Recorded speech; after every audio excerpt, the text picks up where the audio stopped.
دا د اختر لمونځ طریقه به وشي. نو خبره دا چې د عاجزانو د اختر لمونځ نه دی، دا د شعائر الله څخه دی. د اختر لمونځ دا د مسلمانانو شان و شوکت ښکاره کېده دي. سنت طریقه دا ده چې په عیدګاه کې به سړی لمونځ کوي. مسجدان کې خو یو مجبوري سوله عزیزانو، مجبوري یې موږ کوو. او بیا بله خبره دا ده چې د جمعې لمونځ چیرې هلته به د عیدګاه لمونځ هم وي. چې چیرې جمعې لمونځ صحیح کېږي ستا هلته عیدګاه لمونځ هم کېدلی شي. د جمعې او د عیدګاه د لمانځه بیا دا فرق دی. د جمعې لمونځ فرض دی، د عیدګاه لمونځ چې دی هغه واجب دی. د جمعې په لمانځه کې خطبه شرط دی، خطبه به وایې، بغیر د خطبې د جمعې لمونځ نه کېږي، خطبه فرض ده. د اختر په لمانځه کې بیا خطبه فرض نه ده، هغه سنت ده. که ورته ناست وي اورېدل یې واجب دی، که ولاړې مثلا پروا نه لري، ستا لمونځ وسولو. دلته د جمعې په لمانځه کې خطبه وختي ده، د لمانځه څخه مخکې ده، د اختر په لمانځه کې وروسته ده.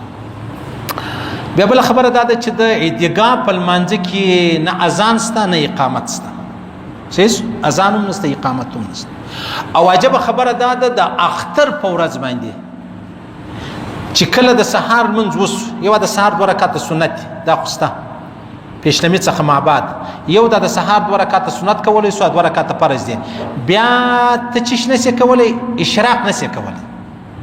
د اختر په ورځ کلوې د کښنه اشراق نشي کولی، بلکې مکروه تحریمی دي، اجازه نشته. یو سړی ورور ودرېږي په مسجد کې اشراق لمونځ وایي زه کوم، بیا وروسته عیدګاه له ځم، یا په کور کې وایي زه په کور کې کوم، اجازه نشته. کومې ښځې چې د عیدګاه لمونځ نه کوي پر هغو باندې هم نشته. ته به چیش کوې، ته به د اختر تیاری کوې. کښني اختر کې به پیغمبر صلی مبارک طریقه دا وه چې سهار د عیدګاه څخه مخکې به خرما شی وخوړله، په لوی اختر کې دا و شی بیا نه خوړی، بس بیا چې به کله خپله قرباني وکړه د هغه څه بیا څه غوښې مش پخې کې بیا به خوړلې. خلک د لوی اختر په ورځ باندې دغه لږ خاشه ټیم چې کوم در قرباني دی زما روزه ده، دغه دې ته روزه نه ویل کېږي. صحیح سولو د پیغمبر صلی مبارک طریقه وه، که چا وکړه ښه خبره ده، که نه ګناه نه لري چې یو شی چې دی هغه وخوري. او بیا بله خبره دا ده چې دغه د لوی اختر، ما درته ویل کښني اختر هم د لوی اختر هم اشراق لمونځ نشي کولی. د عیدګاه بعد بیا که چیرې کور ته راغلی بیا که تا لمونځ کوئ بیا یې وکړه.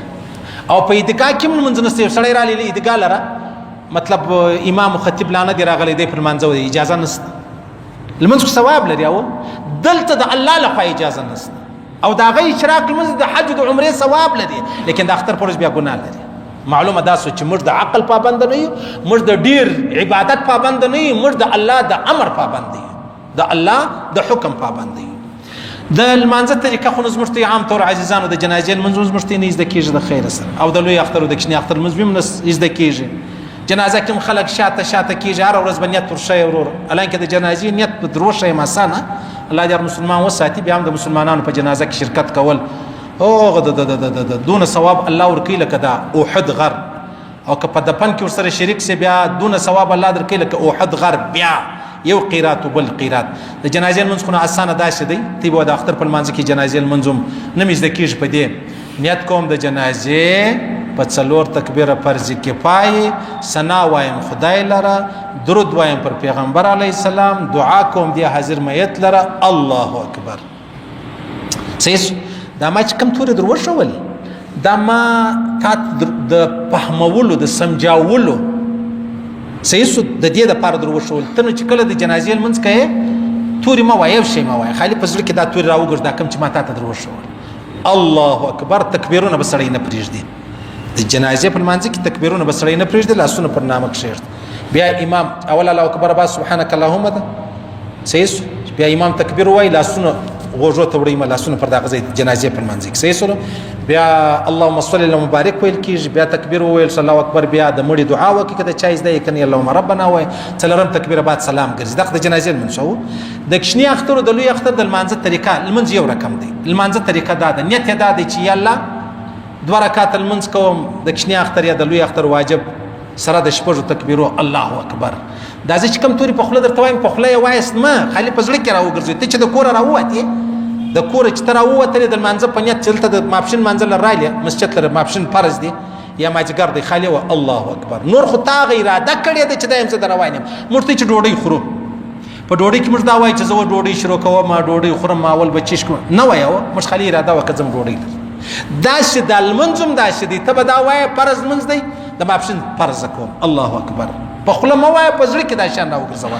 نو د اختر د لمانځه طریقه چې شوله نیت کوم 2 رکعاته واجب د لوی اختر یا د کوچني اختر په دې امام پسې سره د شپږو تکبیرو الله اکبر لاسونه پر نامه ونیسه سبحانك اللهم ټوله وایو سبحانك اللهم چې وویل سو بیا امام وای الله اکبر لاسونه لاندې لکه بیا لاسونه غوږو لري ویسي الله اکبر الله اکبر لاسونه پر نامه ونیسي بیا قرات ویل کیږي بیا رکوع ده بیا سجده ده دویم رکعت چې راپورته شوی دویم اول رکعت چې وسو دویم رکعت چې کله مطلب راپورته شوی بیا قرات ویل کیږي چې کله دویم رکعت کې رکوع لري بیا امام وای الله اکبر لاسونه غوږو لري ویسي لاندې لکه دلته منس مشته تستین منظور مشترا معلومیږي سیده چې سلام وګرځي دا هغه سړی نه دی چې په جنازه کې لاسونه پورته کول په عیدګاه کې بل لاسونه دلته ارصاد کوي نیول بیا دای مشته خبري راشي زموږ بیا دای کور خراب دي.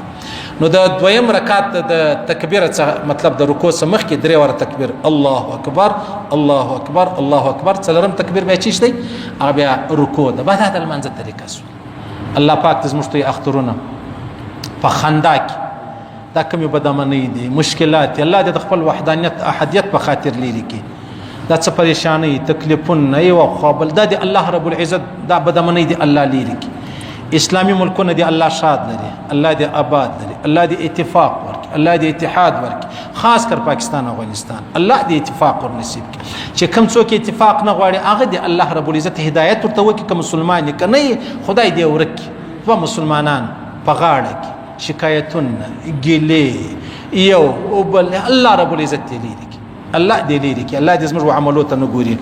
نو الله رب العزت مشته ته ویل اوریدل چې څه مې وکړل وویل یا واوریدل الله رب العزت مشته د عمل کول توفیق را نصیب کړي. الله رب العزت خپل احکامات د جناب نبی کریم مبارک صلی الله علیه وسلم طریقې را نصیب کړي چې څوک بیماران دي الله دې شفای کامله ور نصیب کړي څوک قرضداران دي الله دې د قرضو خلاص کړي څوک بے روزګار دي الله دې حلال روزګارونه نصیب کړي څوک بے نکاح دي الله دې حلال نکاح ور نصیب کړي څوک په سفر کې دي الله دې په خیر خپل کورو ته راولي کم څوک په جیلو کې دي الله رب العزت د هغه ګناو چې په کوم ګنا نیول سوي د توبې توفیق ور نصیب کړي الله دې را خلاص کړي الله دې د هر چا د کورو د بچانو حفاظت و فرمایي دا د نن سبق چې کم دي عزیزانو په خپل بابا وادي پسې بخښو ک ژوند دي الله دې ژوند لري که بیماران دي الله رب العزت دې جوړ کړي کمړه دي الله دې احسان ورسره وکړي زموږ ته یاران زموږ ته ملګري انډیوالان قریبان څونه مړه دي الله دې د ټول مغفرت و فرمایي